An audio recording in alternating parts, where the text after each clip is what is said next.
అమ్మా రోహిణి గడ్సే గారు, మీరు మర్డర్ చేయొద్దమ్మా. మర్డర్ చేస్తే మన మహిళా లోకానికి పాపం తగులుతుంది. అలా చెయ్యొద్దు.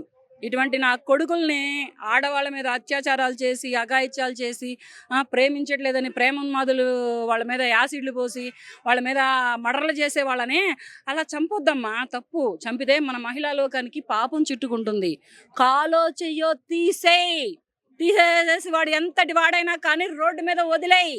వాడు ఎవడి కొడుకైనా కానీ, ఎంపీ కొడుకు కానీ, ఎమ్మెల్యే కొడుకు కానీ, ముఖ్యమంత్రి కొడుకు కానీ, పిఎం కొడుకు కానీ, ఎవడైనా కానీ ఆడవాళ్ళ మీదకి అఘాయిత్యాలకంటూ వెళితే పసిపిల్లలని చూడట్లేదు, 9 నెలల పాపని చూడట్లేదు, 20 ఏళ్ళ అమ్మాయిని చూడట్లేదు, 60 ఏళ్ళ ముసలిదని చూడట్లేదు. మరి వీళ్ళకి ఎక్కడ నుంచి ఇంతసేటు కామం పుట్టుకొస్తుందో నాకు అర్థం కావట్లేదు. కనుక చంపుతాం, మర్డర్ చేస్తామనే వాగ్దానాలు చేయొద్దమ్మా. అవేం చేయకుండా ఒక టీంని ఏర్పాటు చేయండి. ఆ టీం కావాలంటే నేను తయారు చేస్తా. నాకు ఆ అధికారాన్ని ఇస్తే ఆ టీంని నేను తయారు చేస్తాను. 8 మంది లేడీస్ని తయారు చేస్తా. చంపొద్దు, చంపొద్దమ్మా, చంపొద్దు. కాలో చెయ్యో తీసేయి తల్లి. తీసేసి రోడ్డు మీద వదిలేయి. అప్పుడు తెలిసిద్ది.